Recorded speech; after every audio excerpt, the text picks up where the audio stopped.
All right, ladies and gentlemen, can I get a me spam?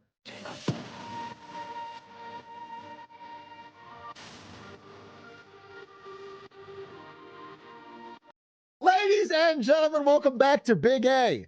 Unfortunately, we have to go back to the UK.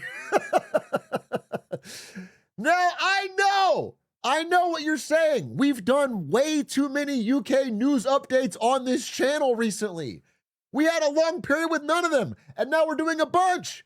The problem is all the news in America, especially the big news today, is about the damn Iran war, and I'm sick of covering it. It's the same story every 2 weeks. I'm going insane.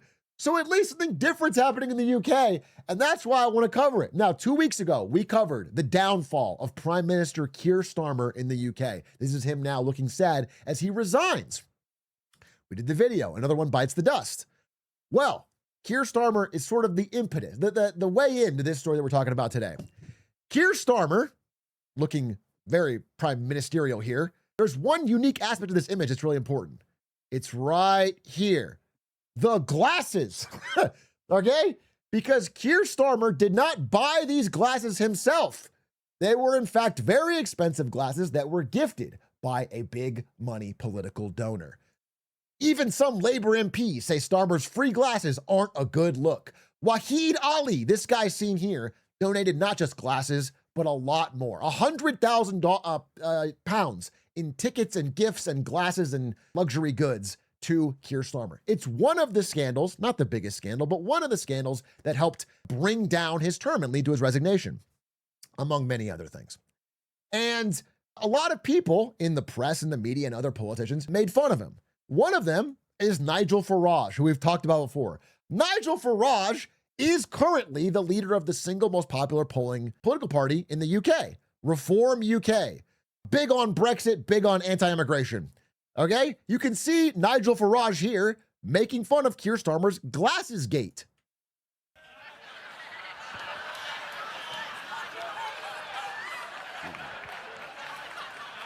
Do you like them? Very expensive.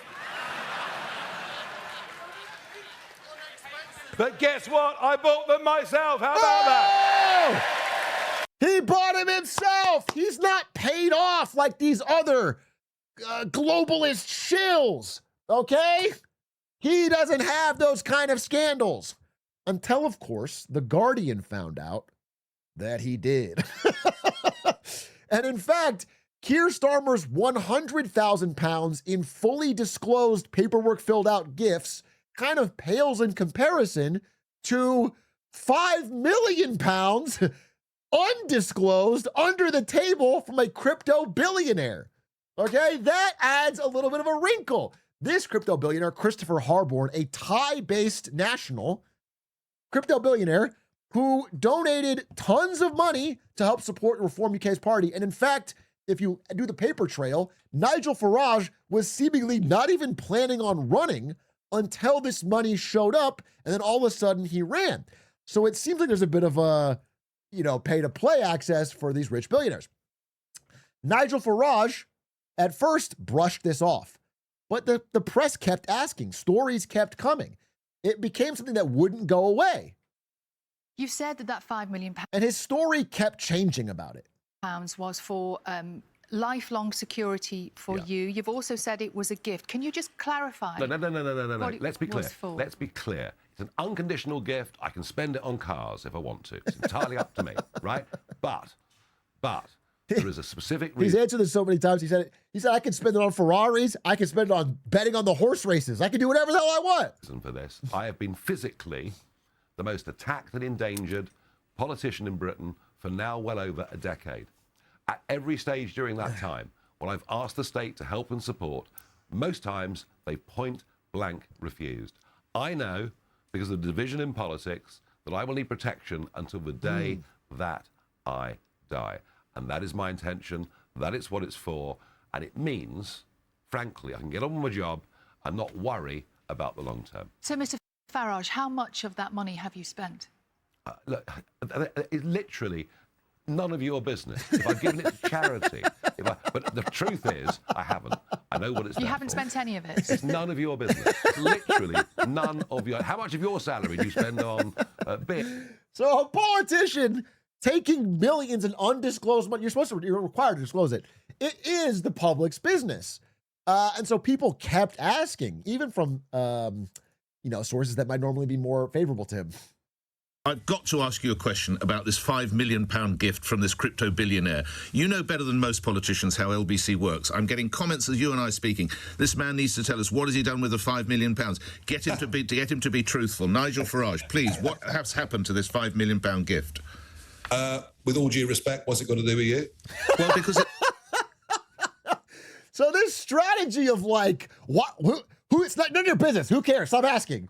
What's it got to do with you? It doesn't work, okay? People just become more and more curious. He sounds very fucking defensive, very on edge about it, okay? They keep asking. And I think they have a right to, by the way, because the core question is this: is a guy who would do this for 20 quid? Happy Pog Day to my favourite Valorant gamers. A reminder, show the sus simps and incels among us how to date girls and not be big cringe imposter chungus. If he's a guy who would do that for so little money, what would he do for £5 million? Is it perhaps very easy to buy a lot of privilege and access from a politician like that? That's the question we all have. I mean, he's the guy that said, It's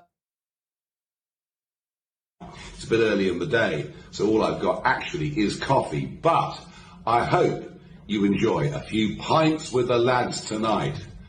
Up the rah!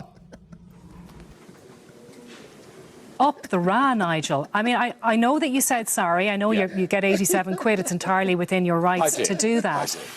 But come on. If you don't know, Up the Rah's Irish Revolutionary Army or Republican Army killed a lot of British people. And Up the Rah is a supportive statement for them. Not a good thing for a British politician to say. So I was Republican Army.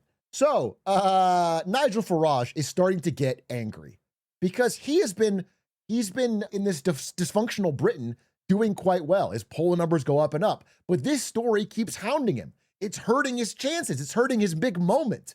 And so his anger turned into a plan. He realized he has to take back the narrative because it's being stolen from him. So he has a plan. Here's what he's going to do.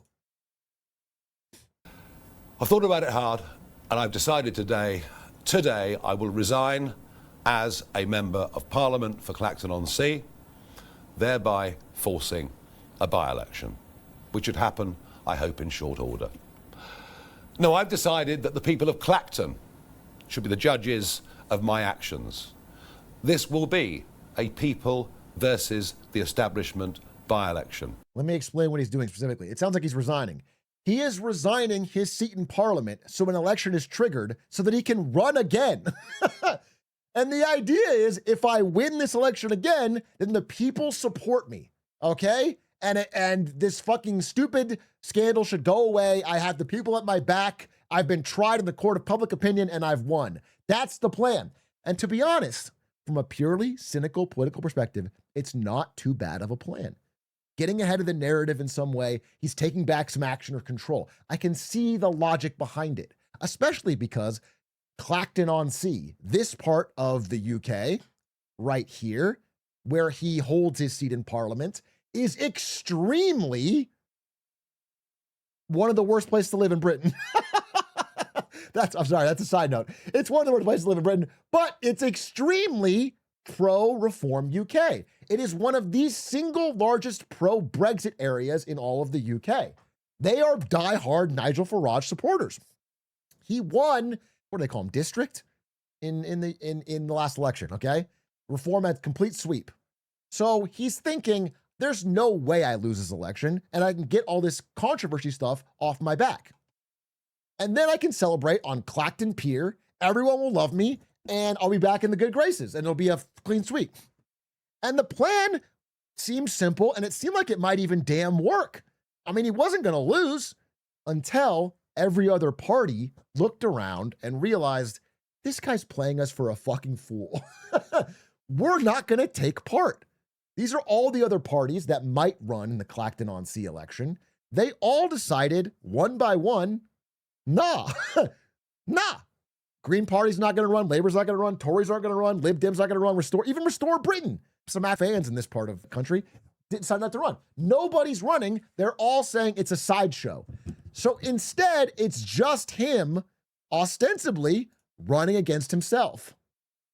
Enter his one challenger. Count Binface. Now that no other party is putting someone up, this guy, Count Binface, a sort of comical relief guy in British politics, is his only challenger. The guy with a bin on his head who says he's from planet Sigma 9 is now getting all of the press attention as the one guy standing up to Nigel Farage. Now, so far, one of the only few who say they will stand in the Clacton by-election is Count Binface, who was last seen sharing a stage with Andy Burnham at the Makerfield by-election. And Count Binface joins us now. Good morning, your time. Good evening, Sigma 9 time. It's a pleasure to be with you. Good morning from space. Hello to you. First question, why would an intergalactic space warrior want to stand to be the MP for Clacton? Good question. Why not? Enough said. Enough said. Enough said, Count Binface. Why not? So he is running and he is getting interviewed. He's run this bit for a while. He actually was Count Buckethead or Lord Buckethead before there was a legal thing. He had to change it. He's been Binface for a while. But this is shaping up to be the biggest attention he's gotten for his whole career because this one-on-one with Nigel Farage is putting him in a spotlight in a way he hasn't been, where usually he's been like the 9th or 10th or 11th ranked candidate. And so if you go back to those stats I showed you, while Nigel Farage is currently in the most popular individual party in the UK, and while it's even higher in Clacton, he might have 30 or 35%, that still means around 70% of the electorate hates him. It's the largest individual party, but all these people collectively don't like him. And if none of them are running to split the vote, there's actually a long shot but somewhat chance that he could combine all of the anti-Farage vote into something realistic. All right, and you're already starting to see a lot of momentum. It's so funny and comical and out there that people are starting to talk about it. You're seeing it's time to clean up Clacton, vote Binface. They've made up a new party name, Refuse UK, Refuse. They got Obama posters for him, okay? They're marching in the streets. And the whole thing has turned this like political gambit by Farage into something of a clown show where he looks rather stupid. Whether he wins or loses, he's left fighting a trash can and wasting everyone's time. And what's extra interesting is, even if he wins this election, there will still be a parliamentary hearing on his £5 million, at which point, if he's found guilty, he may have to do another election. And that one, everyone is planning to run in. So if he even squeaks this one out looking like a fool and then is found guilty, there could be another, and everyone's going to be pissed at having so many elections.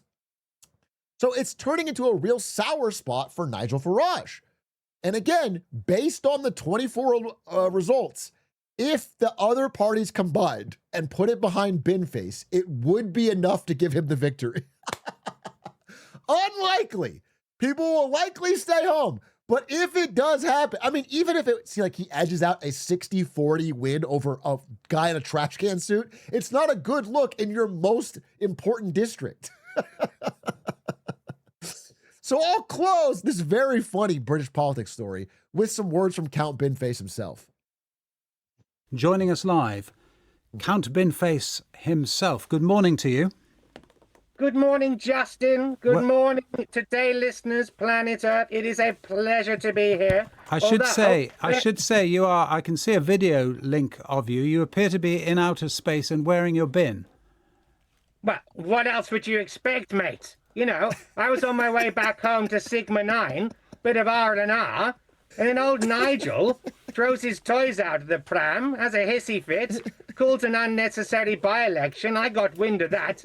I've turned around the Starship pronto. How about that? Lovely. What is your appeal going to be to the people of Clacton? Here it is. Well, I'm not Nigel Farage. That's his platform. I'm not Nigel Farage, and it may, in fact, hit. Stay tuned to Big A for more updates on this saga in British politics. Thanks for watching.